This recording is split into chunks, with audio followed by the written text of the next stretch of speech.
télévision Futur Média mbokk yi ñu ngi leen di nuyu ñu ngi am mbégte dellu si ak yéen ci seen émission Faram Facce ni ñu koy amalee àllarba bu jot ci waxtu bi dellu si nañ ci ak yéen di am mbégte bu yaatu bu waxtu bi jotee en direct ci TFM ñu dikk ak yéen ci émission Faram Facce muy émission boo xam ni Faram Facce tolluwaay réew mi ci wàllu politique mooy li ko tax a jóg ñuy am mbégte saa su ne nag di ci recevoir ay nit yoo xam ni jàpp nañu ne seen xalaat dina gindi askan wi ci lépp loo xam ni mën na indi lant ci seen xel loolu moom moo sabab émission bi mu nekk en direct ci télévision Futur Média àllarba bu jot ñu profité ci nag di ndokkeel suñu mbokk chrétien yi nga xam ni tàbbi nañu ci seen koor ñu ñaanal leen kooru jàmm ñaan leen ñu wari ak jàmm suñu mbokki chrétien yooyu.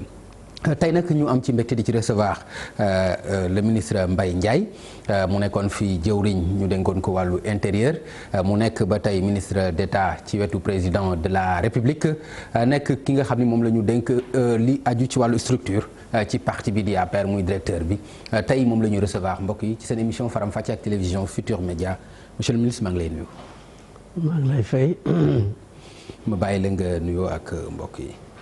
maa ngi lay fay di la yëgal ne ministre d'État la quand même. ku ne nga jox ko titre am rek. je suis ministre d'État auprès du président de la République et directeur des structures de l'APR Yaakaar. maa ngi nuyu gërëm sant Sénégalais yëpp mais surtout di profito ci micro bi pour ñaanal jàmm mbokku chrétien yi. ci seen weeru tedd bi. ñu commencé ko ci jàmm jeexal ko ci jàmm yal na ko yàlla defal seen diine bi yëpp defal ko seen adduna yëpp Sénégal yëpp ak adduna yëpp. jërëjëf monsieur le ministre at am na ko bi nga xamee ni renouveler nañ confiance su askan wi teg ko ci loxo président Macky Sall ci 2019 daanaka le 24 tey le 26 booy fàttaliku 26 février 2019 ban fàttaliku nga ci gën a jàpp ci bis boobu.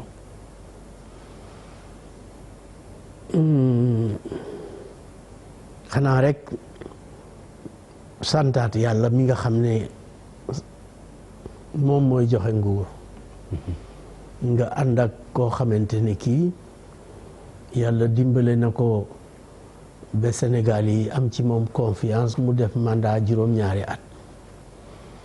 demaat jàkkaarloog ñoom ñu joxaat ko mandat ci pourcentage bu kawe téeméer bu ne juróom fukk ak juróom-ñett. ñu tegal ñu woteel ko boobule taxawaay boo ko amee ci sam réew pour servir ànd ak kuy servir réew mi da ngay sant yàlla donc li ma ciy fàttaliku mooy ay moment la woon yoo xam ne dañuy delluwaat ci suñu borom sant ko.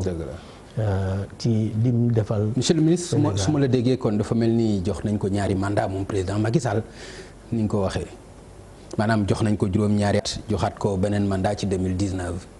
parfaitement. d'accord sant yàlla. loolu day tax ñu dugg rek ci constitution bi li nga xam ne loolu la wax ci mandat yi ñaari mandat yu tegaloo su fekkee am nga ko pare nga ci kon mën nañu jàpp ni 2024 mënatul nekk candidat moom président Macky Sall. bon. loolu ci lecture constitution tey xëy na ma wax Sénégal loo xam ne am naa liberté d'esprit wax ko bañ koy def bokk nekkoon naa kenn koo xam ne moom kese moo yëkkati baatam ci fañ koy xalaate ne man d'accorduma ci limitation mandat wax naa ko ñaari yoon ci ay loi yu ñuy taxawal bu njëkk bi ci parrainage maa njëkk a wax condition yi nga xam ne moom la ñu nar a def pour parrainage présidentiel dana jafe ay candidats remplir conditions yi ba nekk un nombre bu dépassé juróomi candidat. monsieur le ministre da nga may baal di ma tontu yu précis rek parce que sinon daf may réeral. maa ngi dellu si c'est-à-dire dama laaj ci mandat bi laa la laaj parce que da nga ma leeralal ni ma président def na ñaari mandat constitution bi ñaari mandat la ko jox ma laaj la. ci laay dellu ndax kon war na ci pare wala déet. ci laay dellu si. waaw xam naa ne ku xereñ nga ci poser question mais dama la bëgg a wax ki nga jàkkaarloo mooy kan ci gis-gisam ci politique.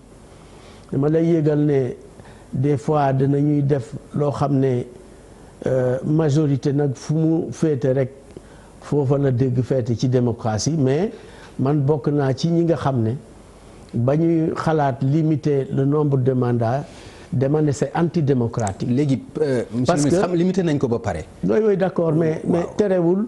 li nga ci xalaatoon man je pense que amatul nag solo wax dëgg yàlla. am na solo sa xalaat bi nga ci amoon. am na solo parce que adduna day dox adduna dafay dox parce que am réew système politique c'est rare mu toog ne kenn du ko laal comme ni ñuy tere ku laal alxuraanu karim wala yeneen téere yi ñu koy bëgg a méngale. bu dul loolu loi muy constitution muy loi internationale ak lu mu mën a doon. adduna dafay xam nga baal ma rek lan ligi tontu bi lan moo ci indi wiiri wiiri bi lan moo ko si indi. déedéet lan moo si indi wiiri wiiri man du ma wiiri wiiri c'est-à-dire que da ngaa xaw a yàkkamti. waaw te boo yàkkamtee. tontu bi moo warul woon tontu bi bu guddee rek dafa mel ni leneen daf ci am. tontu bi mooy non tontu bi moo di. waaw adduna dafay dox. waaw li xew tey yàlla rek ay xam lay xew ëllëg par principe. loi règlement dañ ko war a respecter ni mu taxawee mais dama la ne adduna dafay dox fii ak yeneen jamono xëy na yàlla mën na créer ay situation mën nañu créer wu. ba président amaat beneen mandat. déet xam nga yooyu yow ay mandat du sama problème personnellement xam nga lii sama problème mooy mandat bii ko Sénégalais yi jox. mais monsieur le ministre deuxième mandat ñu di ko liggéey di ko jàppale pour mu atteindre objectif. monsieur le ministre. est-ce que yow ci sa xel sax xam nga ni tontu woo ma. non c'est-à-dire que. tontu bi nga bëgg dama la laaj souvenir. tontu bi nga bëgg ma tontu. non man bëgguma benn tontu. c'est-à-dire monsieur le ministre nga baal ma de wax dëgg yàlla maa ngi lay dagg maa ngi ciy jégalu bu baax a baax. mais voilà merci beaucoup dañuy waxtaan ndax jërëjëf merci beaucoup jërëjëf mais dama la laaj ñi la. 24 février 2019 ban pàttaliku nga ci am da nga ma wax lu leer. non 26 février. dama ni pàttaliku bi nga ci am laa la laaj. waaw sant nga ni yàlla ma léegi baal ma rek nga ni ma dañuy sant yàlla parce que am na mandat wu 7 ans askan wi joxaat ko beneen mandat yow da nga ma wax ñaari mandat yooyu la constitution bi ne su fekkente ni am na ko mu tegaloo mënatul am beneen mandat loolu laa la laaj. xam nga comme da nga ma laaj. dama lay ñaan nga may ma aussi ñu jéem a wax suñu gis-gis ci loi bi nga appelé la constitution par rapport à la limitation des mandats dama bëgg nga lire ko ak expert ak intellectuel yi nga xam ne xam nañ constitution sénégalaise dana jafe nga tënk ci constitution sénégalaise mandat bii nekk en cours nga tëj ci le président Macky Sall. dégguma li nga wax par rapport à la constitution. waaw pour nga jël le président Macky Sall. waaw ne mandat bii nekk en cours deuxième mandat bii da nga koy tëj ci anam yi constitution sénégalaise limitée à 2 mandats est-ce que mandat bii mu nekk bokk na ci deuxième mandat. boo mën a oui mais xam nga laa ilaha illallah Muhammadu rasulullah sallallahu alayhi wa sallam da nga koy dama lay poser ay questions di interpeller les intellectuels sénégalais ak experts yi dama la ne. Quand tu regardes la mise en œuvre de cette constitution par rapport à la limitation des mandats, est-ce que le deuxième mandat en cours du président Macky Sall fait partie des 2 mandats qui sont visés? D'accord. Voilà donc. c'est-à-dire que da nga may poser ay questions. mais dañuy dugg nag ci biir ñu waxtaan ci biir. d'accord article bi 27 bi ci constitution li mu wax lu leer la mais li ma la ci bëgg a wax mooy du ma la déggee da nga ma bëgg a wax ni ma. président Macky Sall mi ngi doog a def mandat bu njëkk bu ñu sukkandikoo ci constitution bi loolu nga ma bëgg a wax ndax loolu nga ma bëgg a wax monsieur le ministre. oui dama la bëgg a wax ne. mi ngi doog a tàbbi ci mandat bu njëkk mu ngi door a commencer mandat pour bu ñuy compter li constitution en cours wax limiter le nombre de mandats à 2 boo ci sukkandikoo ci constitution bi le président Macky Sall deuxième mandat mooy premier mandat par rapport à la limitation. d'accord kon 2024 dafa am droit ci beneen mandat. loolu nag moom laa la doon wax sànq nga xaw a yàkkamti ma ne la. loolu kay def par force la non du par force. non si bu fekkente ni premier mandat bu fekkee premier mandat bi. yal na fekk yàlla def ñu nekk fi ak jàmm te moom gis-gisam may ko mu toog wala gis-gisam may ko mu def leneen yàlla rek a xam dama la ne loolu ëllëg mbiru yàlla la mais comme dañ ma poussé pour ñu waxtaan nag réellement ci constitution bi lim taxaw par rapport ak la limitation des mandats. Oui, le président de la République, son Excellence Macky Sall, par rapport à la Constitution qui limite le nombre de mandats à 2, mu ngi ci premier mandat. léegi nag la muy defi 2024 ak 2025 dama la ne loolu laissons le temps au temps. En ce qui me concerne en tant qu'acteur politique dama ne li ma soxal tey moo di deuxième mandat bi naka la koy doxale. déggaat naa nga ni deuxième mandat bi yaakaar naa ni juumuloo ci. non deuxième mandat c'est attention loolu c'est les faits maanaam mënoo bañ a wax ne lii deuxième mandat la mais par rapport ak constitution parce que yow da nga maa bëgg a tënk ci constitution bi fàtte itam la xewoon démb ak barki démb. tënkuma la ci charte réew mi. ah charte réew mi man tënkuma la ci. charte la constitution est une loi et une loi pour qu'elle soit rétroactive il faut que ñu stipuler que dans la formulation. Ici, il ne s'agit pas d'un cas de rétroactivité qui a été signifié dans les textes. Donc, looloo tax ma ne la rétroactivité yaa ko fi indi. non parce que yow boo ma bëggee wax ni ma mi ngi ci premier mandat yow yaa fi bëgg a indi rétroactivité ci boobu loi. non ci boobu article. non c'est-à-dire que dama la ne bu fekkoon ne day rétroactive dafay agir à partir du premier mandat loolu laa la bëgg a wax.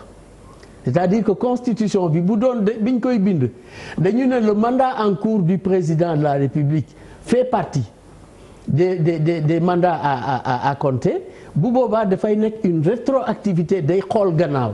Or loi du xool ginnaaw.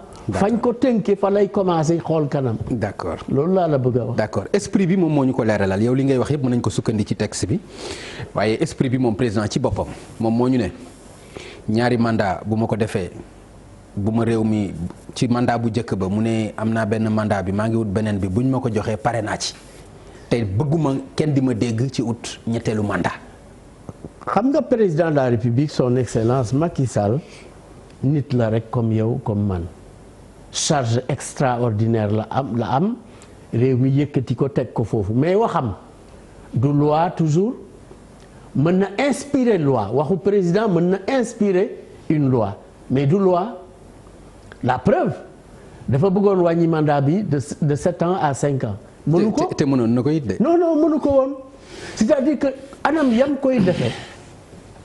koy defee moom mooy ay anam yoo xam ne mën na sax créer ay instabilité au niveau du pays xam nga wax ko nii rek yomb na mais ñi xam droit dëggantaan ak conséquences yi xam nga ne moom bu forcé woon ne dafay limiter à 5 ans le mandat de 7 ans. da ngay xool conséquences yi ak naka la koy defee xam nga du jaay doole mais teg ko ci yoon ba def ko ba mu réussir xam nga loolu experts yi nga xam ne ñoom ñoo ñuy représenté ci mbiru yoon ak doxalinam ak niñ koy taxawale ñooñu xam nañ ne ay risques yu rëy a ngi ci woon mënu ko def te waxu président de la République c'est vrai kilifa àdduna réew mi la mais nag waxam du loi mën na nag inspirer loi mën nañ ci sukkandiku pour taxawal loi. waxam du loi mooy waxam jarut a dóor sa doom. déedéet jar na ko mais.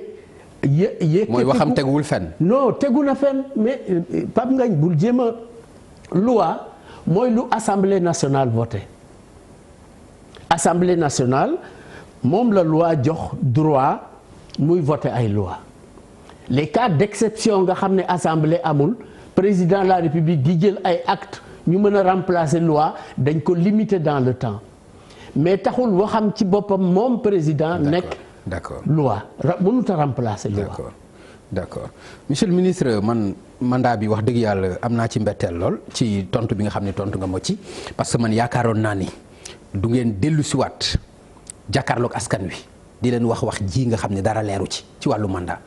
sama wax te mu njëkkee ci président de la république. sama wax bu ko mu jàkkaarloo ak journaliste yi. sama wax ne leen mënuma ci wax waaw mënuma ci wax déet. sama wax bu ko méngalee ak waxu président de la République ci anam yooyu wala ci yéen non man Mbaye Ndiaye maay wax ak yow li may wax ak yow ci ay loi ci nga ma poser ay questions sama gis-gis ci loi yi ni ñu taxawee ci loolu lay waxtaane ak yow ala kulli alin dama la ne bu dee dañu doxal yoon waxuma la ne fii du yem ci deuxième mandat bii de mais dama la ne benn loi tënku ko tey pour que mandat bi bu jeexee ñu ne ko amatoo droit tàllal sa loxo pour beneen mandat amul boo liiree texte yi da nga xam ne amul lii loolu amul nit ñi wax nii rek. waaw mais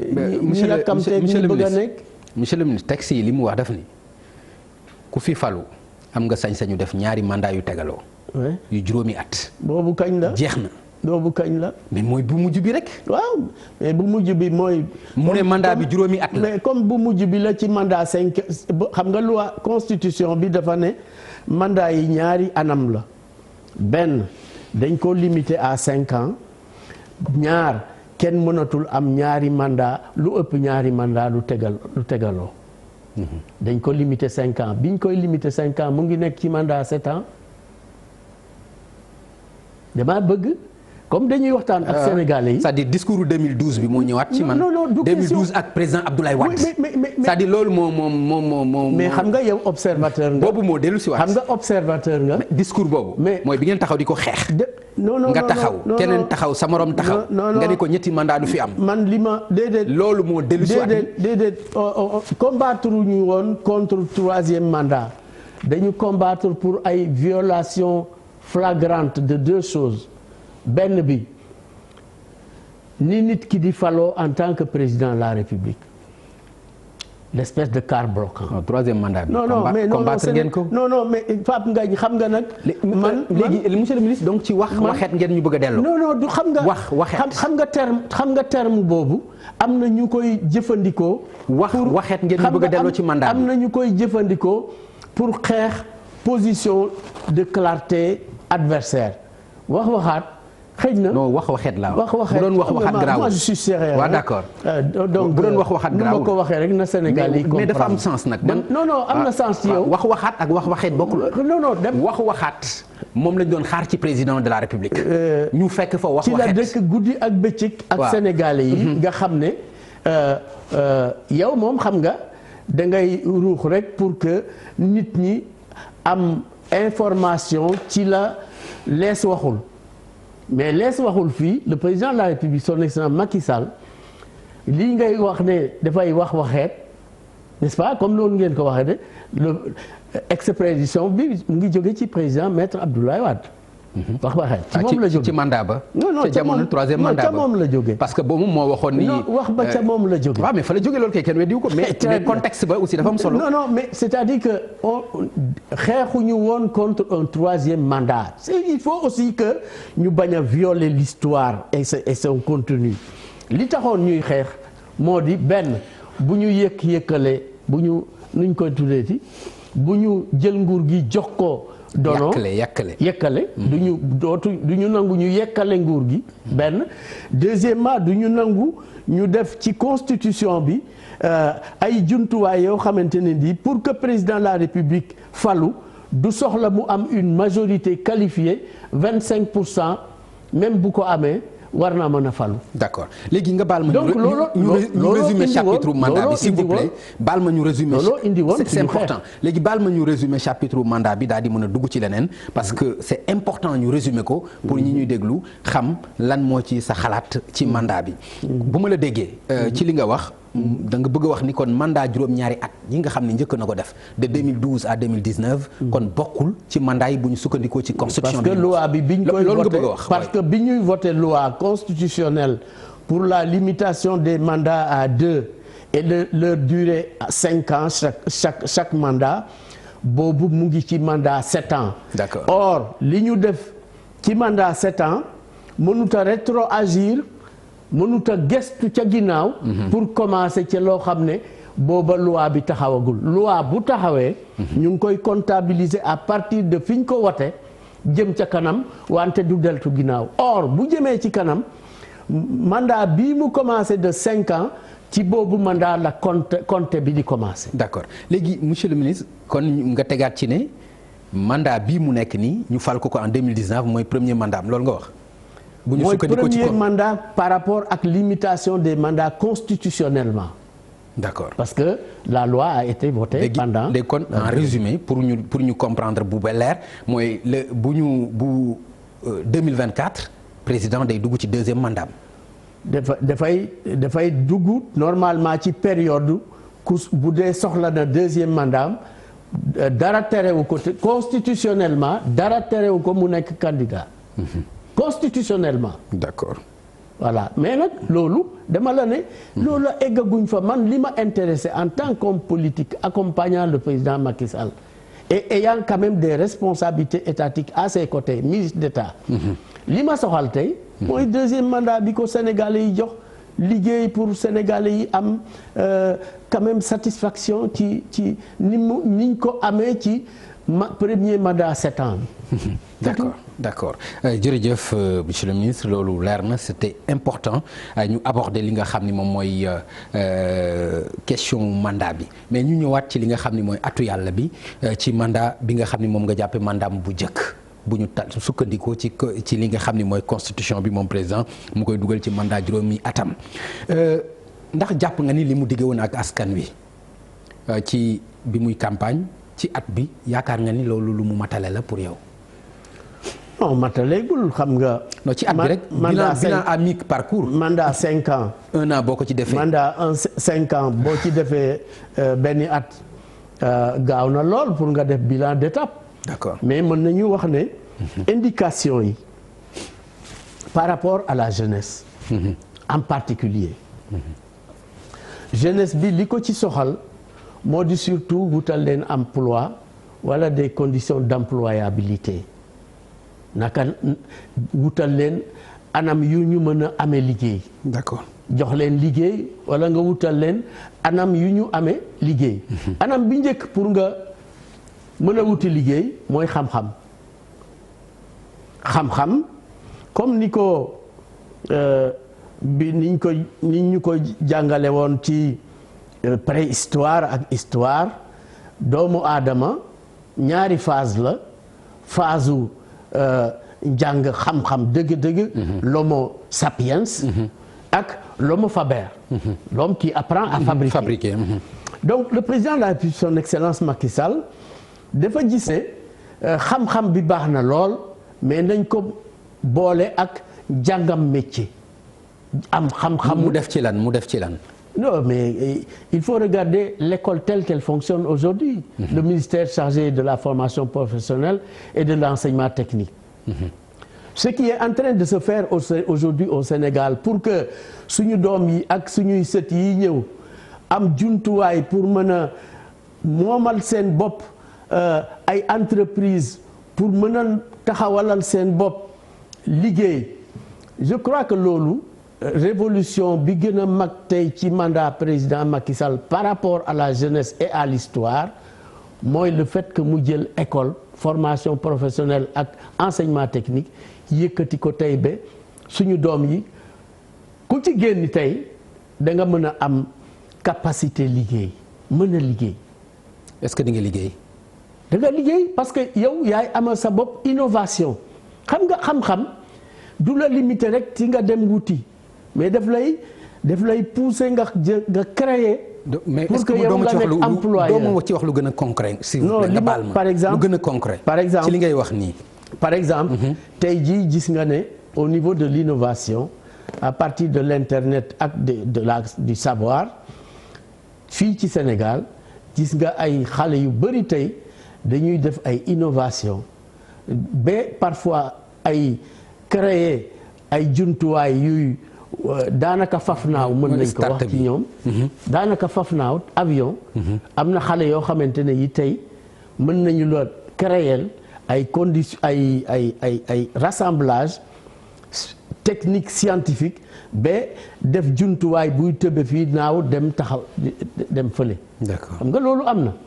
am na ñoo xamante ne ji si seen i xam-xam tey mën nañ la defaral ay téléphone ci seen xam-xam donc loolu mooy innovation majeure foog mu sukkandiku ci xam-xam donc l'apprentissage technique et technologique bii nga xam ne école bii président Macky Sall taxawal muy accompagner apprentissage académique loolu mooy yaakaar bi gën a rëy nekkatul pour wut rek liggéey mais pour que yow nga créer ay conditions pour que yow nga mën a nekk employeur jërëjëf bëggoon naa vraiment nga wax ma lu ma mën a teg loxo ci wàllu jeunesse bi li nga wax ak emploi mais ay la yéwén nag gisuma dara loo xam ni wax nga ko mais li ma ci gën a li nga xam ne bëgg naa ñu taxaw ci at bi mooy gis nañu ne dund bu cher la ñu gën a gis courant bu cher la ñu gën a gis carburant bu cher la ñu gën a gis diwlin bu cher la ñu gën a gis dund bu cher la ñu gën a gis ci at bi nga xam ni jël na deuxième mandat ak tey. Pape Ngagne liggéeyu xale yi ñaari yëf wala ñaari jumtuwaay ba ñett ñooy joxe emploi bu njëkk bi mooy état bari lewu ko bi ci tegu mooy le secteur privé beneen bi mooy l'innovation personnelle individuelle ou de groupe. loolu laa la njëkk a commencé ma ne la jumtuwaay boobu mooy jéem a créer ay conditions pour xale yi am xam-xamu mën a demal seen bopp mais bi ci njëkk ci wutam liggéey moo nekkoon état bi mu ngi ciy def li mu mën beneen bi mooy jàppale entreprise yi ba ñu performante transformer le tissu industriel ba mu mën a employer plus de maintenant nga ne dund bu cher nga ñëw ci dund bu cher dama bëggoon quand même nga xam ne le président Macky Sall sera le seul président pendant 7 ans ku ñu nga xam ne dañu bloquer tous les prix am sax yoo xam ne dañ leen di wàññi pendant 7 ans. man dund bu non mais ñu wax ci cher bi. waxuma ci blocage bi non mais nañ wax ci cherté bi loolu romb nañ ko ci mandat bi. non romb nañ ko mais xam nga àdduna dama la ne. waaw àdduna les contraintes de la vie et du monde dafay répercuter te kenn mënu cee rëcc xam nga le fait que ñu dem yokk xam nga essence bi carburant bi yëpp yokku woon na quand même bi mu nekkee au pouvoir pendant les 7 ans et malgré tout ci jëfam gannaaw yàlla ak jàppaleem nit ñi jàppale ko ak yàlla suñ borom mu bloqué les prix pendant 7 ans loolu quand même pendant cette première année là mu am ay quelques prix yu commencé yokku. mais pas du n'importe quel prix aussi. non mais du n'importe quel prix. mais n'importe quel prix. mais parce que carburant xam nga ni dafa nekk base lu bari. mais xam nga carburant barki démb Ndiaye. xam nga courant Sénélec. barki démb la dem Taïba Ndiaye une centrale éolienne de 158,7 mégawatts bi may ñëw Sénélec en 76. la pointe de la Sénélec était à 71 mégawatts. loolu mooy li paradoxe. non mais le paradoxe si parce que mënuñu inaugurer centrale éolienne bu mel noonu ci Taïba Ndiaye ba pare ci moment yooyu ñu yokk courant bi ci nit ñi. ak leneen non mais attention c'est-à-dire que gis-gisu ñi ko jiitu ak moom gis-gisam moodul benn est-ce que tey Sénégal dafa war a yemale rek gis-gisam ci liggéeyu président. que ñi fi nekk jot a am courant bi yem ci ñoom tissu industriel yem fi mu yem et que ñeneen ñi nga xam ne ñoo gën a bëri nekk ca fa ma jóge ca kaw ga ñooñu ñu bañ a am courant. Le courant a un prix de la production à la distribution lu ci ne dafa am prix moo tax président de la République objectif am moo di. lii nga xam ne yàlla baaxee na ko. mais man su ma la déggee production bi dafay gën di yokk parce que boo mënee am ay toolu courant ni ñu koy waxee am centrale bu mel noonu éolienne ba pare sa njëgu courant ci distribution di yokk mais loolu laal ni nit mënu ko comprendre. da nga koy comprendre parce que. wala dafay nekk par force. parce que banque mondiale ou fonds FMI daf leen koy imposer wala lan moo ci am. bu jëm foofu c'est très simple courant dañ koy togg boo ko toggee ba pare. da nga koy yëkkati transporter ko li nga koy yëkkatee les marmites là yi koy yëkkati fi ñu ko produire yëkkati ko yokk dooleem pour mën ko transporter parce que pour nga transporter ko foog nga yóbbu ko ci doole boo xamante ne bii ay kilomètres dina ko daw pour que courant bi du wàññi doole bi du wàññeeku. mais loolu dafa am prix. donc boo bëggee nag objectif nga ne damaa bëgg Sénégal yépp am courant mais loolu dafa am prix donc. au lieu que maintenant ñu utiliser courant bi pour ñi ko jot a am warul am pexe warul am vision. non vision bi mooy nga def ci le prix qu'il faut prix bi mooy nga wuti moyen. askan wi ñoo ko war a fay prix boobu. da nga koy fay da ngay fay. courant ci askan wi la war a jógee prix bi ci askan wi ak partenaire au développement yi. askan wi ak partenaire au développement yi ñooñu ñooy ñëw. askan wi doon xaar courant bu wàññeeku. non askan wi peut-être foofu ci problème communication la. mais vision président de la République bu doon dafa yemale rek gis-gisam ne ñi fi jot a nekk naa def ba ñu gën a ñu mel ni ñu nekk aljana waaw loolu bu boobaa dañuy wàññi courant bi bu baax a baax mais dañu bëgg courant bi egg fépp ci Sénégal. loolu nag dafa am prix pour courant bi egg fépp fu ci courant bi war a dem rek dafa am prix. man ni loolu te du am pexe du am vision jàppal ma jàppale doon askan wi. ñoo koy fay ñoo koy def. pexe bi moo di. du décret xaalis moo koy def ligne yooyu da nga koy jënd da ngay jënd ligne yi da ngay jënd poto yi da ngay jënd jumtuwaay yi isoler courant bi da ngay jënd également main d'œuvre bi ko war a def ba mu egg fa mu war a egg da ngay jënd également defar tali boobu bu courant bi fi muy jaar et donc tout ça dafa am prix donc aujourd'hui je pense que li nit ñi war a jàpp tey moo di ne le président de la République son excellence Macky Sall par rapport au courant il faut que ñu xam ne courant bi bu fekkoon ne dafay yem rek ci ñi ko am ba pare dafa war a wàcc mais courant bi dafa war a egg ci ñi nga xam ne ci ñoo gën a bëri amaguñu courant. D'accord. donc looloo tax pour mu egg ca ñoom nag dafa am prix. prix boobu nag ay ala kuli alin foog mu ànd ak kenn ku ci ne nga dompat tuuti ci li nga yore nga jox ko nag ñeneen ñi nga xam ne amul te ay néew si doole lañ. du loolu rek la ñu remarqué ci at bi remarqué nañ ci ay scandale aussi scandale yoo xam ni ñi ngi ciy wax 94 milliards yi ba nga xam ni Mamour Diallo taq ci ki nga xam ni itam lu jëm ci mbiru Petrotim Aliou Sall yooyu yëpp nekk ay scandale yoo xam ni biñ jógee ci loolu rapport yi li nga xam ni loolu la révélé itam nekk ay scandale yoo xam ni lépp dafa mel ni lu nar a mujj ci léeb ak lupp ndax loolu aussi mooy li ngeen diggee woon ci transparence wóor na ma ne lii ngay wax ni gêné wu nga bañ koy door a commencé ak léegi je suis sûr que dans ta conscience évolué nga 94 milliards yi ña ko doon wax pour jéem a yàq ay der ñoom ci seen bopp ñoo taq bu fekkoon ne dëgg la ñoom ci seen bopp taq nañ ca bu fekkoonte ne dëgg la ñoom ci seen bopp. ñoom ñu tax ci terewul mu nekk scandale. monsieur le ministre non dama la bëgg a yëgal c'est-à-dire ñoom ñu tax ci ak keneen tax ci loolu du tere nekkul terewul mu nekk scandale. dama la bëgg a yëgal ne wax jooju la taxoon mu jóg mooy taqal ay deru doomu aadama mais réew mi tey. amul yoon. rapport yi réew mi amul yoon. non dama la ne.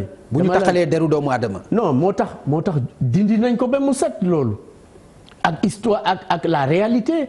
ak information objective yi nga xam ne tey fépp fu ñu ciblé woon ne mën na fa jóge luubal génnee nañu ay preuve yu tax doomu aadama yépp a xam léegi naka la mbirum recherche pétrole ak gaz ak li ni mel fan la war a jaar naka lañ koy defee ak ci àdduna naka lañ ko fa defee jusqu'à présent loolu tey jii muy yow muy man muy keneen internet a ngi fi ak loo soxla tey ci doxalin ci recherche gaz ak pétrole balaa ngay taxawal société balaa ngay trouver gisement mais loolu nekkatul un secret pour personne donc loolu laa la ne xëy na bañ koy commencer yaakaaruñu woon ne àdduna dina dox ba information yi génni ba Sénégal yi yépp méngoo tey xam ne le président Macky Sall lii muy def ci li ñu yàlla may ba ci magistère am yàlla feeñal lii nga xam ne lépp mu ngi fi woon depuis antiquité. monsieur le ministre mais ci moom la feeñee. kon li ñuy wax ci mbiru 94 milliards yi pour taxal Mamour Diallo la li ñuy wax ci Petro-Tim pour taxal Aliou Sall la li ñuy wax ci OFNAC pour taxal Cheikh Oumar Anne la loolu nga bëgg a wax. bu ci nekk rek bu doon am nañu jot. non dama ni ndax loolu bu ci ne rek da nga jàpp ne pour taxal nit ki la rek dañ leen bëgg a taxal rek taxal leen. dama la ne bu ci nekk rek boo ci dindee cible ba pour yàq rek këf xelu ñi nga xam ne xëy na seen information eggu fa pour ne pas wax seen xam-xam yeggu fa boo ci xool rek le cas de Omar Anne de l'ancien directeur du COUD. La mission de l'OFNAC n'est pas de rentrer dans la gestion des méthodes de gestion des directions du looloo ko yëkkati bu duggee ci naka la directeur di gérer génni na son champ d'action c'est pas sa mission parce que nag aussi nit ñi bu ñuy wax aussi nañ waxante rek dëgg. te lan mooy mission yàlla dëgg. lan mooy mission. mais bu fekkee dem na kudd lan moo fa war a mën a nekk mission. kon da nga ma bëgg wax ni. warul dem kudd. non dama la ne OFNAC. man li ma dégg ci ay prérogatives OFNAC sax. waaw loolu rappeler ko Sénégalais non dama koy rappeler. waaw c'est-à-dire au-delà de nga porter plainte c'est-à-dire wax nañu ne nit ki bu njortee rek ni fëlekat luubal am na fa bu leen bindee OFNAC am nañ droit dem fa. loolu ci ay prérogatives OFNAC la bokk waxuma nag nga naan ma. warul egg fii wala warul egg. taxawal foofu wax ji dana waxtaan bi dana. jàmburu yàlla rek bu taxawee ni diw mële na muy doxale rek am na luubal.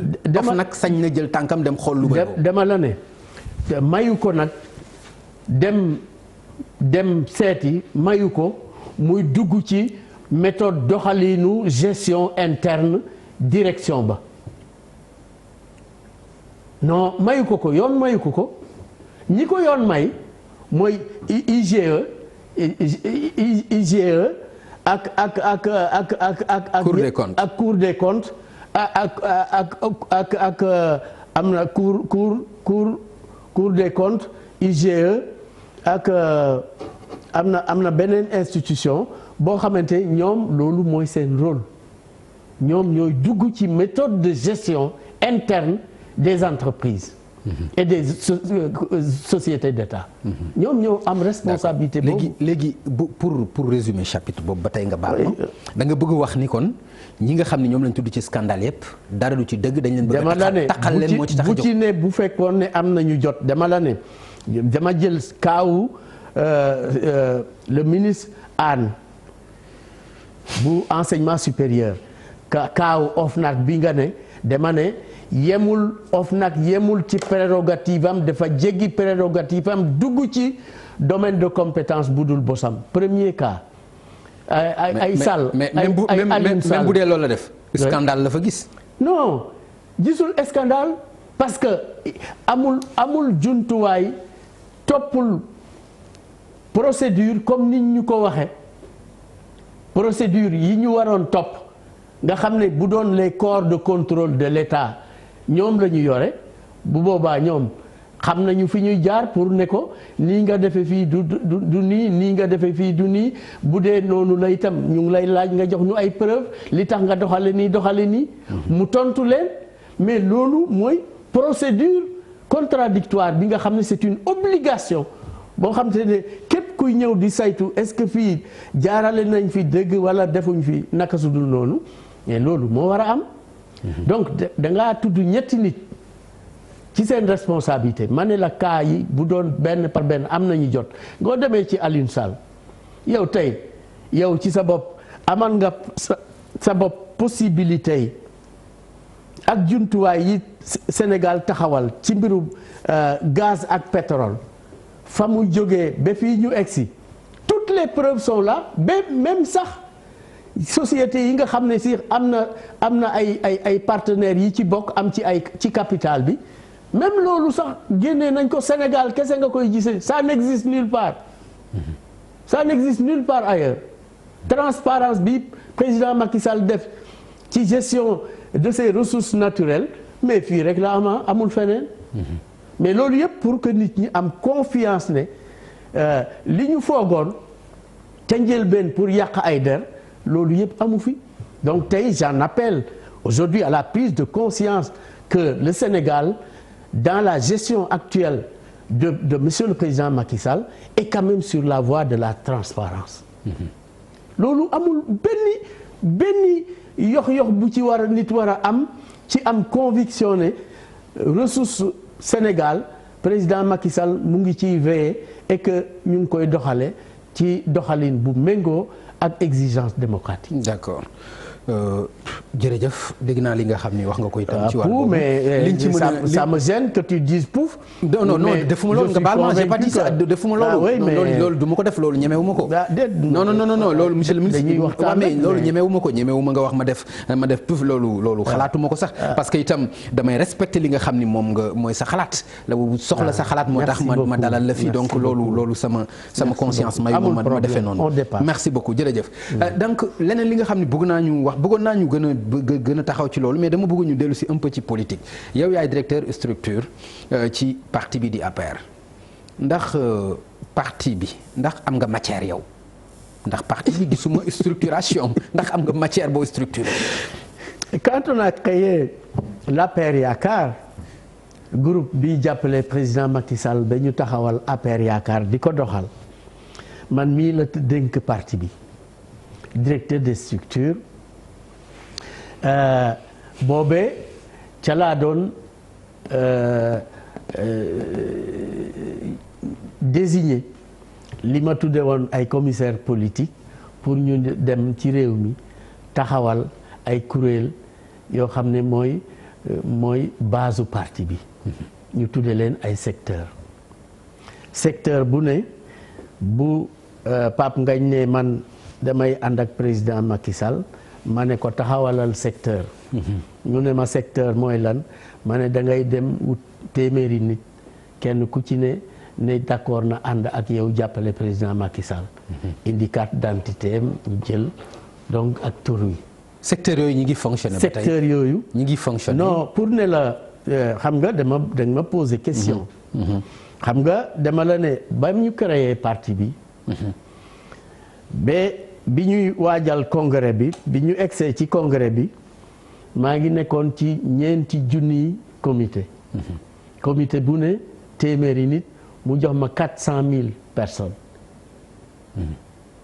ñeenti téeméeri junni doomu aadama donc ci diggante bi ñu gagné ak am na yokk parti baa ngi yokk di dem mais c'est vrai xam nga le président Macky Sall dafay innover ak ñun doxalinu parti ñu ne buñ ko méngalee ak yeneen parti yi ni ñuy doxee xam nga parti. mooy buñ koy structuré. voilà mooy bu ma am ay coordonnateur. dafa am ñaari structure. bu ma am ay fédération. déglu ma dafa am ñaari structure ci parti xam nga loolu moom ñun homme politique yi xam nañ ko parti politique dañ ko structuré li ñu tuddee structuration verticale.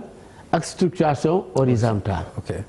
ñun ci structuration horizontale la ñu yaakaar ne ci la ñu war a yem doxal parti bi. d'accord mais loolu du indi li ñuy wax armée mexicaine nga xam ni du am kenn ku jiite ku nekk njiit ngay bëgg a nekk mu indi ay koñante. lu ne am na ay côté favorable comme am na ay côté négatif. donc loolu mën na nekk lii nga wax mën na nekk. mais beneen anam bi nga xamante ne bii aussi c'est positif moo di ne ba ñuy créer APR di ko doxal boo taxawaloon ay structuration verticale ñi fi amoon doole nguur mënoon na ñëw jënd tous les responsables des structures verticales mais xam nga 4000 rien que 4000 personnes pour nga ñëw. d'accord mais boo demee ba nekk ci nguur nag. boo demee ba nekk ci nguur. waaw da ngay xoolaat. dootul valable beneen déedéet dafay am beneen aspect nag léegi négatif ne parti politique yi nekk Sénégal yi fi daanu yépp ñu mën cee lim ñaar bu njëkk bi mooy parti socialiste bi ci tegu mooy parti démocratique sénégalais. kenn ku ci ne ci renouvellement. vente des cartes et renouvellement ci nga amee ay problème ba perdre le pouvoir. d'accord ñu ne ñun bu ñu jël yoon woowu nañu expérimenter bi c'est vrai sa armée mexicaine bi mën na nekk effectivement un côté négatif mais du ñu conduire ci perte du pouvoir à partir des mécontentements. D'accord. Donc lu ci ne da ngay tànn rek mais tey damay appeler quand même les intellectuels en particulier les universitaires ñu xool l'expérimentation de la gestion d'un parti politique à partir de la méthode Macky Sall, c'est-à-dire structuration horizontale. Est-ce qu'elle est plus viable que la gestion bi ñu fi fekk des partis politiques pour la stabilité et pour quand même l'atteinte des objectifs. D'accord loolu moo tax tey Dakar amul coordonnateur ci APR. Disons que président de la République. loolu moo tax feneen ak feneen amuñu kenn koo xam ne mën nañu wax directement ak moom est-ce que jàppaloo ni loolu tam stratégie boobu moom la gën a arrangé parce que moom rek mooy daal di def mooy dindi moom mooy nekk patron parti bi. déedéet xam nga patron parti moom nit ñi ñoo la koy nangul. waaw non loolu laa bëgg a wax. c'est-à-dire li ma bëgg a wax mooy non du moom moo ñu imposé xam nga président Macky Sall imposé wul kenn nga jàpp ko ne doy nga ma njiit.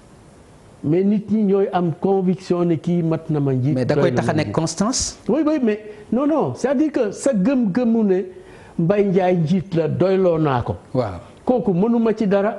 d'accord donc nit ñi ñoo gëm ne président Macky Sall njiit la mat na njiit. d'accord donc du moom moo leen tànn imposer leen. d'accord mais li ma la bëgg a yëgal gis nga leadership. njiit yàllaa koy tànn. d'accord gis nga gox boo ci dem même bu ñu taxawalul itam structure yi de manière verticale. waaw am na fa ay nit ñoo xam ne ay njiit lañu. d'accord nit ñee koy nangu. d'accord mais ñi nga xam ne ñi nga xam ni dañu tànn méthode verticale bi comme ni nga ko waxee. ñooñu problème yii ñuy dégg tey ci seen parti ñooñu daaw ñu ko dégg xëy na ay problème mu renouvellement wala jaay carte daan nañ ci am coow waaye ñun tey li ñuy dégg léegi mooy complot ci biir parti bi.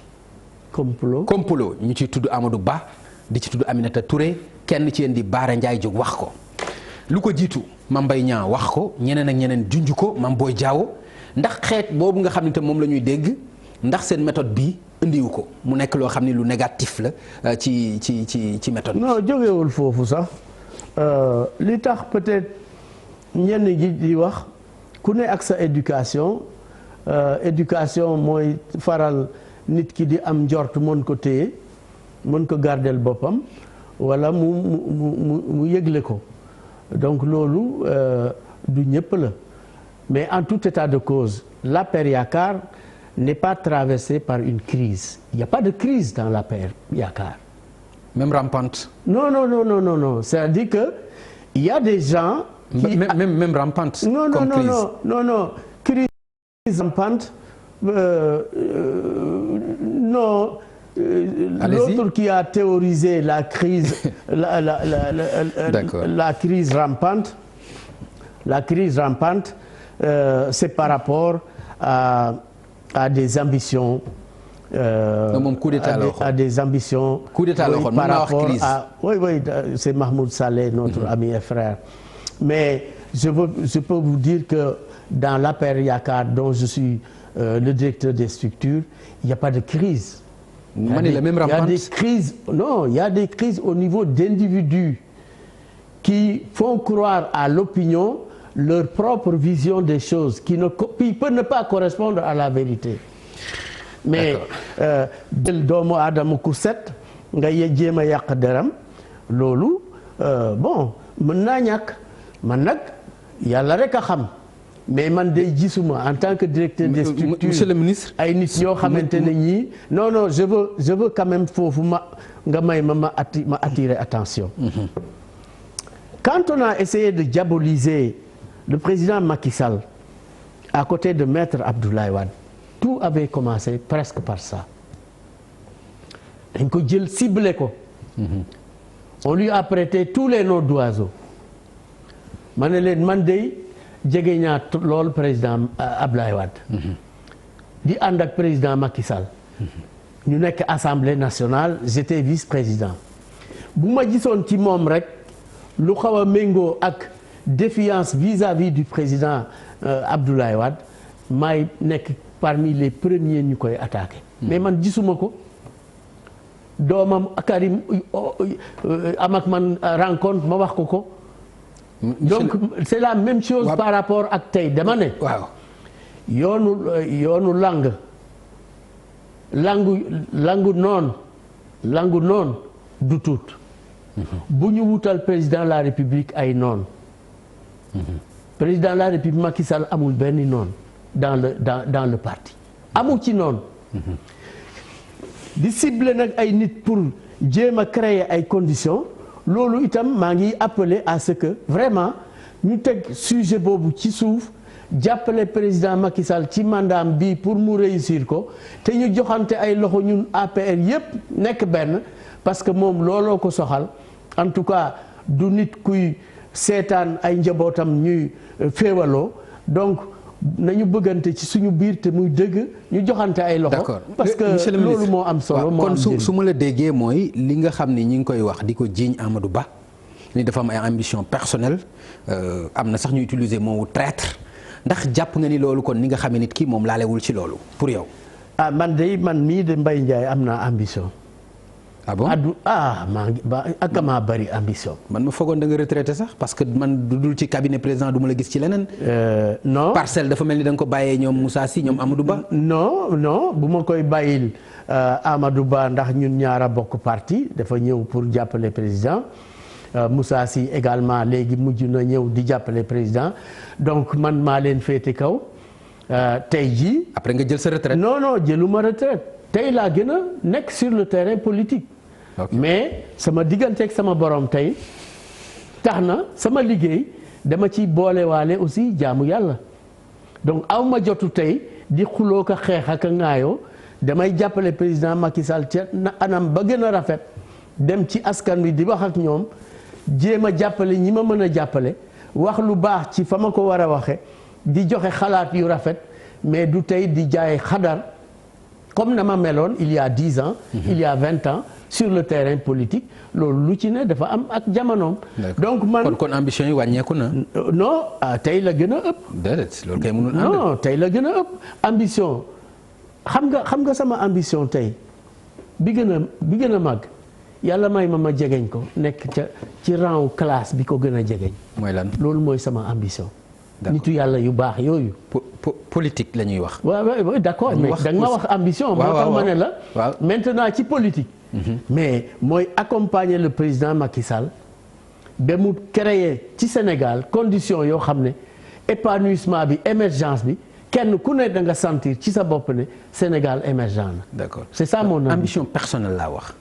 oui c'est ça mon ambition personnelle. je suis avec lui tant qu'il est sur le terrain politique man bokkuma ak koo xam ne kii. non loolu da ngay accompagner ambition. oui dama koy accompagner yow laa wax sa ambition personnelle. mais loolu mooy ambition. ay local ñi ngi ñëw leneen ak leneen mi ngi am. non local mu ngi ñëw mënuma mukk wax ne nii laa ciy def wala nale laa ciy def en tout état de cause terrain politique bi moom foo gestu dañ ma gis ci local ci leneen ak leneen. fépp foo xamante ne fii ñu ngi koy jongante. ci gunge wala ci xëccool sa bopp. non xëccool sama bopp dama la ne passé naa tey fa may xëccoo. ok mais bu ma nit ñi waxee ne yow la ñu foog ne war nga jiite. mën naa ko jël. d'accord mais pour ñëw di xëccoo comme ni ma daan def en tant que jeune man du ma xëccooti actuellement dama gunge président Macky Sall. te fu mu ma wax ne jàppale ma fii danaa ko fa jàppale ba ñu egg.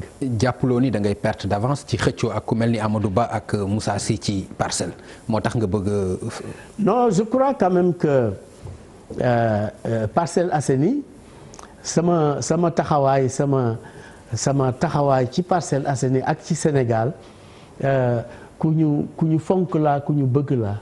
Parcelles Assainies. d'accord waaw dama weesale sama bopp di xëccoo rek. mais Parcelles Assainies ñaari nit ñett ñoo fa gis tey.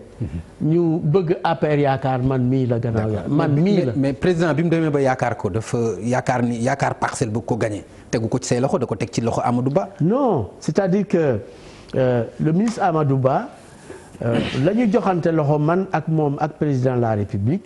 c'est que mu ñëw jàppale parcelle mais pour jox ko ngóora mooy ma ne ko jiitul ñu ànd.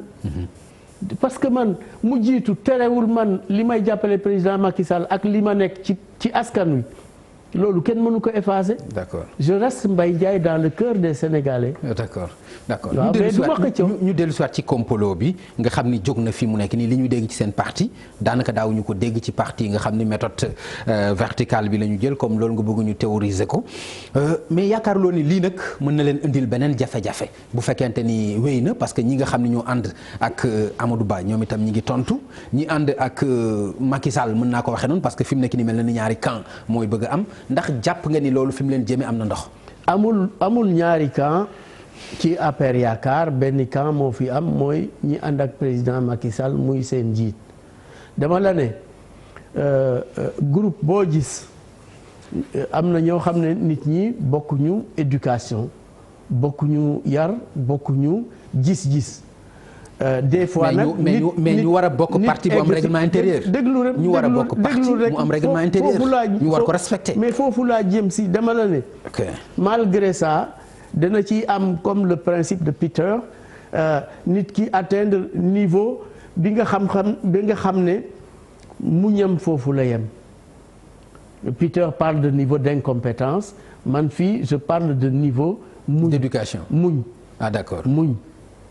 parce que des fois nit ki mën na am gis-gis mais muñ ko ci biiram ba bañ ko yëkkati ba ñaari nit yëg ko.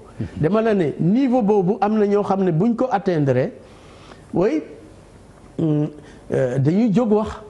wax ja nag est-ce que méngoo na ak li gën ci mbooloo mi est-ce que méngoo na ak li gën ci président Macky Sall yaakaar naa ne yooyu la wax bàyyi ko te créer ay conditions nit ñi continuer joxante ay loxo bëggante jàppale président Macky Sall. loolu moom lay ñaan. wax yu mel ni dañu gisul ñu jël ci dama gisul ñu jël ci benn sanction alors que ci mandat bi ku ci wax dàq nañ la. lii nga xam ne mbiru complot la mbiru coow la mbiru waxante lu baaxul la mais gisuñu mu jël ci mesure yu mel parce que lii ngay wax ne yaa ngi koy dégg nii déggagoo benn yoon président wax ci waxu mandat bi moom def cee génni wax ne ñu maa ngi leen di ñaan ngeen continuer jàppale ma pour ñu atteindre suñu objectif deuxième mandat. comme deuxième mandat day door a commencer la des nañ ko bàyyi ci loxo yàlla. donc bëggatuma dégg kuy wax ci ay mandat yu ñëwagul. mais il a raison képp koo xamante ne kii nag da nga ànd ak moom dégguloo loolu mu ñu wax jox comme ay instruction mais da ngaa weddi sa njiit. mais ñii tey déglul rek damay ñëw ñii di wax tey. déggagoo benn yoon président Macky Sall génni wax ci. ndax daf ci ànd moo tax mais non non c'est-à-dire que daf ci ànd moo tax waxu ci non Papa Ngagne yow wóor na la wóor yàlla ne. mais monsieur le ministre le président Macky Sall kenn dina ko waxal ñaari wax ñett. non yoo xam ni àndu ci te mu noppi ci non loolu ni nga ko xamee yaakaar nga loolu ci Macky Sall non damaa bëgg nga daf ci ànd moo tax déedéet damaa bëgg nga xam ne doxalinu parti ak expérimentation ñoo ànd. xëy na moom ci gis-gisam il faut donner le temps au temps ñu mel ni Mbaye Ndiaye génni lancer un appel au calme bu fekkee nag ne loolu dara antuwu ci bu boobaa da ngeen ko dégg mais yaakaar naa ne ñu mel ni man te bëri nañ ci parti bi bu ñu ñaanee suñu mbokku militants yi ne bii période laajul soxlawul mësuta laaj muy démb muy tey muy ëllëg ñuy tamante ay dëmm ci suñu biir nañ joxante ay loxo te am njort bu rafet. doomu aadama dafa war a am njort bu rafet ci morom. nañu amante njort yu rafet te bañ di wax yoo xamante ne kii bu dalee ci doomu aadama mën na tax mu gis boppam. wala mu def ay erreur. monsieur le ministre nag bu lépp weesoo ci leçon de morale yi ak waxtaan boobu noonu mais nit ñi nag xanaa ci parti bi sañ nañu am ambition. loolu xanaa moom laa la wax ne ku ne sañ na ko. moom laa la wax ne à commencer par moi man dama am ambition di moom laa la wax ne tey jii di dal ci doomu aadama ne parce que dafa am ambition kese mais loolu weddi doomu aadama la. da nga am ambition présidentielle. mais bu la neexee. non dama lay laaj rek. parce que ñii ñuy tudd ñëpp ambition présidentielle lañ leen di jiiñ. non mais bu leen neexee sax li ñuy bañ moo di ne utiliser ko.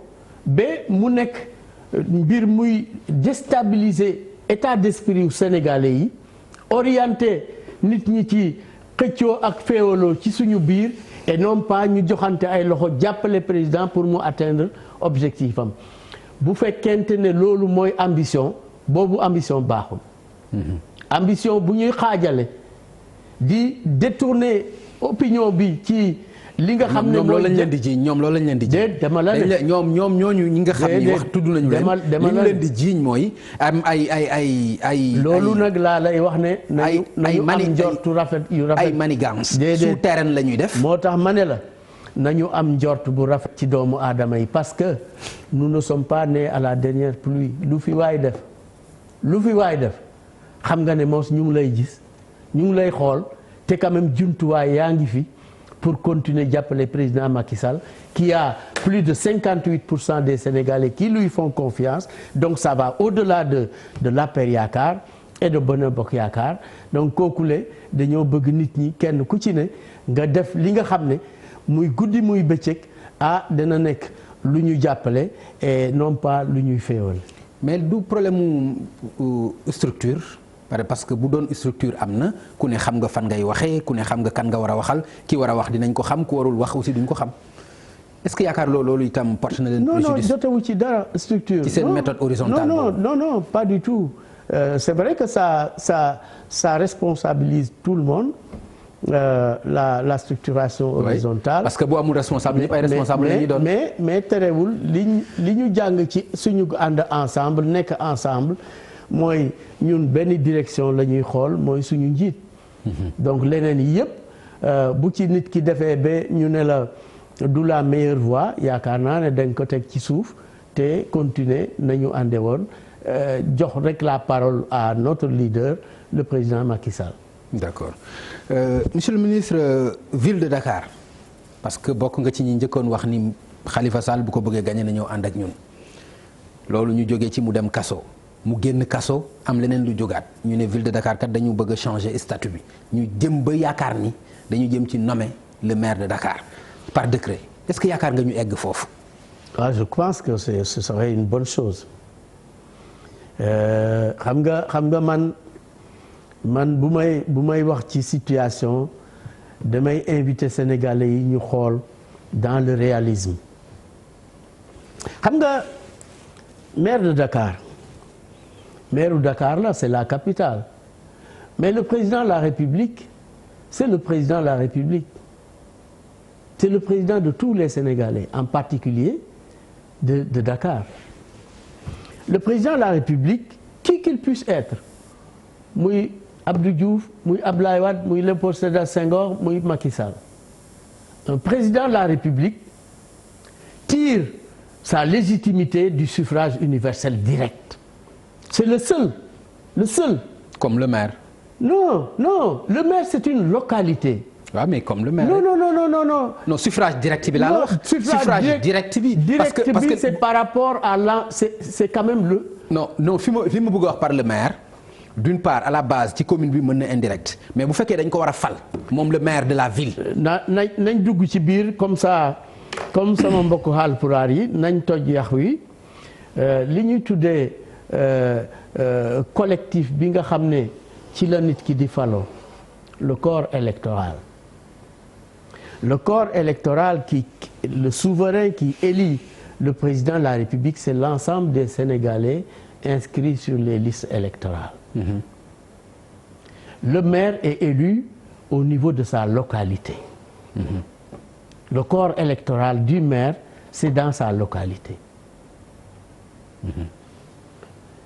Et dans sa localité conseil municipal la ñu fay fal foofu. déedéet xam naa ne moom la ñuy fal mais conseil municipal bi délégation de pouvoir la ci ñoom.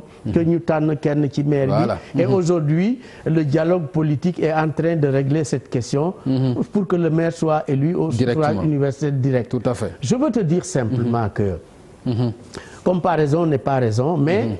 Le président de la République tire son suffrage, tire sa légitimité de l'expression du suffrage universel du peuple. Tout à fait loolu koy leer na. Le corps électoral, la population sénégalaise. ñi am jotu wote. dëgg la. Et donc kookule. boo ko bëggee méngale quel que soit par ailleurs doole ba la sa collectivité may wala représentativité wala sa leadership nga bëgg ko yëkkati pour méngale ko ak bu président de la République c'est une grave erreur. kan moo def loolu. non xam nga dañ ma poser ay nag ay question damay dugg ci biir ñu jéem a xool. et par rapport ak la stabilité nationale. qu'est-ce qui peut être une conséquence.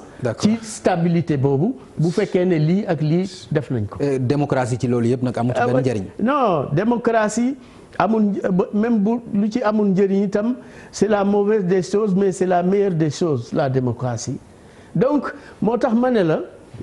c'est l'autre qui l'avait dit donc dama bëgg nga xam ne la ville de Dakar. La ville de Dakar avec la réforme actuelle la ville de Dakar moo la nii rek mais amul territoire. Parce que les 19 communes d'arrondissement qu'on appelait communes d'arrondissement dañ leen a érigé. Au niveau de communes de plein exercice. niroowut ak jamono yi parti socialiste di saucissonné. mais loolu du ville de Dakar rek. ville de Guédiawaye ville de Pikine. mais damay ñëw ci biir sëñ bi xam nga da nga ma poser ay questions dama bëgg quand même ñu appeler le Sénégal. xam nga ville de Pikine ville de Guédiawaye ville de Thiès du foofu la président de la République nekk. président de la République. fi mu nekk warul am dualité. ak ku mu warul am dualité bu war a am conséquence su déstabiliser le pays. non tu fais comme ça mais c'est-à-dire que. ce n'est pas normal et c'est pas souhaitable. Wade était là Khalifa Sall nekkoon fii. mu amuloon benn problème amuloon benn dualité. non amuloon benn problème. ma ne déglul xam nga maa ngi àndoon ak Wade. maa ngi nekkoon ci biir dégg nga de bi Khalifa Sall ñëwee situation bi président Macky Sall moo defal campagne Khalifa Sall Ndakaaru ci turam la ñu def campagne ci Ndakaaru moom Macky Sall man maa jiite la liste Dakar Ngor bi nekkoon APR Yaakaar donc moom moo campagnal Khalifa Sall. donc lii may wax xam naa ko bu baax.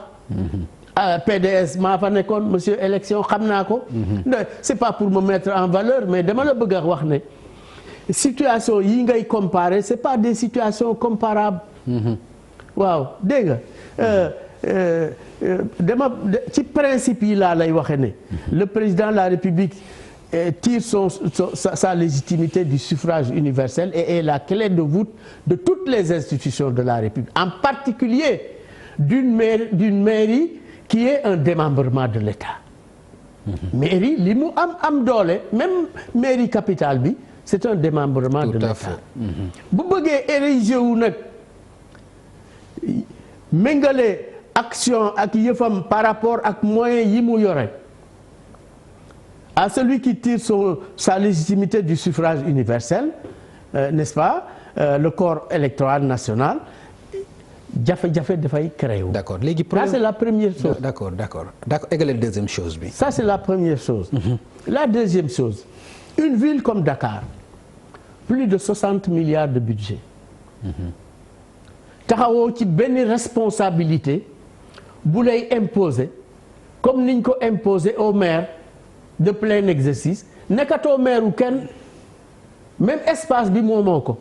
ndax espace bu ci nekk am na maire bu fa ne moo ko moom la mairie n'est plus une réalité objective la mairie de ville ce n'est pas une réalité objective et dispose de moyens extraordinaires mais ces moyens-là xëy na mën nga daje ak maire boo xamante ne bii ambition ak objectif am mooy def de telle sorte que président bi fi nekk du nekk ci jàmm te yaakaaroo leen mu nekk maire APR. non même bu nekkee maire politiquement yaakaaroo leen ni mën ngeen a gagner Dakar. même bu nekkee maire APR dama la ne man hypothèse yi ma lay jox ak explication yi ma lay jox dama bëgg Pape Ngagne nga xool bu baax li ma lay wax. d'accord dama la ne. mairie de ville nekkatul comme na mu nekkoon avant. am espace am acte 3 bi avant acte 3 bi. avant acte 3 bi. donc acte 3 bi dafa ñëw. décisir ville amatul benn réalité spatiale. Autre que ville rek la tudd mais amul jumtuwaay ci suuf si amu ko ci tali yi amu ko ci dara amu ko ci école yi amu ko ci dara aucune responsabilité te am jumtuwaay yoo xam ne plus de 60 milliards de budget lan nga nar a def. monsieur le ministre 60 milliards yooyu 60 milliards yaa ngi koy wax di ko waxaat rek. dama la koy wax parce que xam nga ay xaalis. waaw ci politique lañ nekk.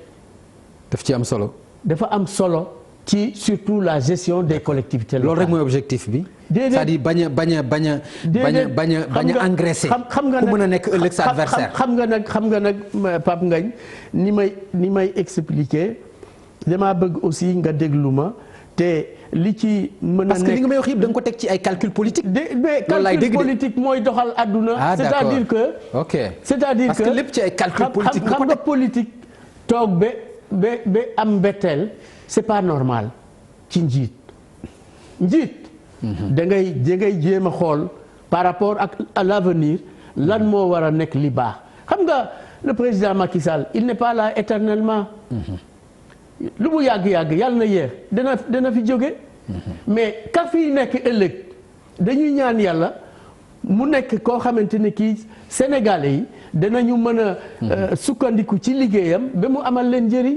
et non pas créer ay conditions yoo xamante ne yi nit ki mën na jóge sax ci langam ñëw di ko créer ay situations yoo xam ne dootul mën a def liggéeyam. D'accord. Donc un maire de Dakar né venant de l'APR Yaakaar par rapport aux conditions de gestion de la mairie et par rapport aux responsabilités qu'on donne à la mairie, un maire, qui qu'il puisse être, provenant de l'APR ou d'ailleurs, les conditions actuelles yi ñuy gérer mairie, en particulier la ville de Dakar, moyens yi mu disposé bés bu ñu ko bàyyee danañu ci arrivé situation yoo xam ne président de la République bii nga xam ne réew mi yépp a ko fal dana am ay jumtuwaay te Dakar bu nekkee ci yenn situation monsieur le ministre président de la République monsieur le ministre bu boobaa mën na am ay jafe-jafe. monsieur le ministre lii sama gis-gis. waaw monsieur le ministre personnel la monsieur le ministre. dama koy wax. monsieur le ministre ça n'engage que moi. monsieur le ministre sa gis-gis boobu nga wax dafa tax xel yi tey ci tëj kaso Khalifa Sall. ay la yéwén dafa tax xel yi tey. ni kat calcul politique kese. xam nga ak jàpp ni moyen yooyu. mën na ko xeexee moo tax ñu jàpp ko def ci kaso bi. xam nga bu fekkee lu ñu waxtaane ba teg ci loxo avancé nga deltu ginnaaw je vous demande de ne pas faire ces marches en arrière qui n'ont aucune utilité. Le cas Khalifa Sall par rapport à la loi et à la réglementation a été réglé. monsieur le ministre ba ñu egsi fii ñu ci egsi. nañu may Khalifa Sall jàmm ñaanal ko jàmm n'est-ce pas en tant que sénégalais ba li mu bëgg yàlla jàppale ko ci. d'accord waaw mais man nekkuma fii kuy ñëw di diaboliser Khalifa Sall duma ko def jamais. Parce que c'est un ami et je l'assume. D'accord. Et je l'assume. Mais lii ma la wax dama la ne ak ku mu mën a doon muy Mbaye Ndiaye muy keneen. monsieur le ministre mën na jóge ci langu parti bi nekk au pouvoir. gis nga li nga wax nii ba pare. du tere ma wax la li ma la wax. oui c'est bien gis nga sa discours bi nga wax léegi ci ville de Dakar. mais ne faites pas marche arrière ci budget bi.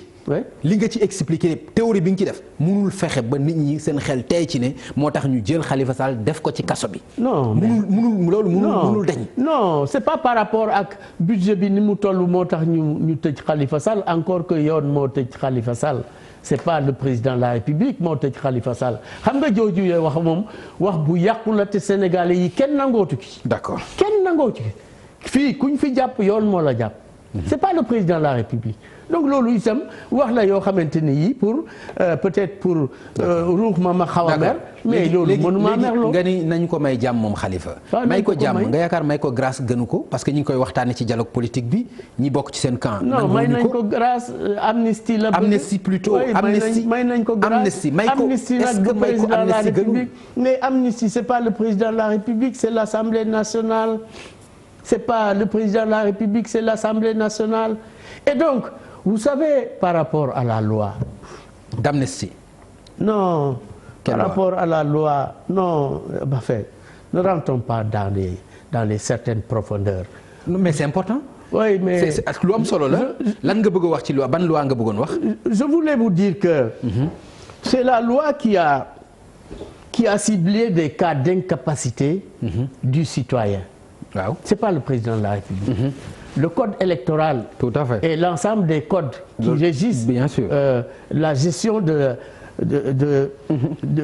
comment ça se dit encore, de la citoyenneté ainsi que les droits électoraux des citoyens, mais c'est pas le président Macky Sall. Tout à fait loolu leer na. Ce sont les lois. Ces lois-là, la réflexion doit être orientée. Si aujourd'hui on doit les dépasser, comme il y a le dialogue national, les gens n'ont qu'à discuter autour de ces lois. ñoo ñu ngi koy waxtaanee. oui mais dama la bëgg a yëgal ne. mais ñi bokk ci seen camp dañu jàpp ni loolu du wax bi foofu. voilà mu mel ni dañ ci show ñu ci loolu. pour mu am amnistie moom Karim Wade ak moom Khalifa Sall. waxtaan ci loi yi jotewut ak amnistie. L'amnistie est un cas particulier qui cible un individu particulier. D'accord. Alors que les lois régissent l'ensemble des citoyens du Sénégal. Par rapport aux lois, bu waxtaan bi centré boo rek ci loi yi les articles 31 31 ou 131 132 etc. 133 ou 31 32 33 et donc ces lois-là du code peuvent être discutées mais ne pas les lier à une espèce de obligation d'amnistie. C'est ça que je te dis. Et une loi, elle est faite pour l'avenir aujourd'hui et l'avenir et non pas pour hier. Monsieur le ministre damay dellu soit ci ville de Dakar ci statut spécial bi yow da nga jàpp ni loolu lu baax la lu ñu war a def. lu baax la ngir tey ak ëllëg ngir tey ak ëllëg bés bu ñu créer ay conditions de déstabilisation du président de la République qui puisse être. ak président bi te ville de Dakar ci condition déstabilisation. ci la bokk wallahi Pape Ngagne allahu akbar gis nga boo demee sa kër tëddal nga nelaw nga xool. doomu aadama nit rek la. d'accord te champ politique. le champ politique est fait pour que nit ñi. di xëccoo di kiyante seen biir. d'accord loolu mooy les règles du jeu politique mooy xëccoo. et ay normes ñu taxawal ko. d'accord normes yooyu. bés boo jëlee créer ay situation yoo xamante ne yii ki nga xam ne dem nañ ba tànn ko situation yu koy déstabiliser lu jar a xool la. dëgg la dama la ne le fait de laisser aujourd'hui la ville de Dakar avec ses jumtuwaayam son budget ak ku ko fa mën a nekk ëllëg mën na attaquer président de la République déstabiliser ko ak ku fa mën a nekk nag ak ku mën a nekk président de la République. moo xam mu nekk APR moo xam mu nekk beneen parti ak fu mu mën a jóge. ak fu mu société civile ak fu mu mën a jóge. d'accord dañ koy jox arme boo xam ne kon loolu rek a tax ñu war ko fay jëlee. pour protéger le président de la République. man dama la ne président de la République une fois que réew mi tànn ko dañ ko war a protéger. d'accord mooy première institution bi ñu war a protéger. nit représenté ko bi muy ñëw daf ko fi fekk mais pour sa protection daf ko fi war a jëlee. non c'est pas ça. c'est-à-dire que sànq yaa ngi wax ne la loi qui limite les mandats. dañ koy door a voté. tey jii mooy référence bi à partir du moment où on l'a voté lii itam à partir du moment où ñu nar ko taxawal dama la ne ca kanam la xool. ak ku fiy nekk président ëllëg itam daf lay régir daf lay arranger. voilà te li la arrangé rek nga war a xool. non li arrangé président de la République. loolu rek la war a xool moom wala loolu laa wax ni li arrangé président de la République. dama la ne loolu la président de la République war a xool bokk na ci li ñu war a sàmm respecté ko ci réew mi. d'accord une fois que ñu tànn nit ki réew mi yépp ñi ci gën a bari ne kii mooy suñu président de la République dañ ko war a protéger. très bien.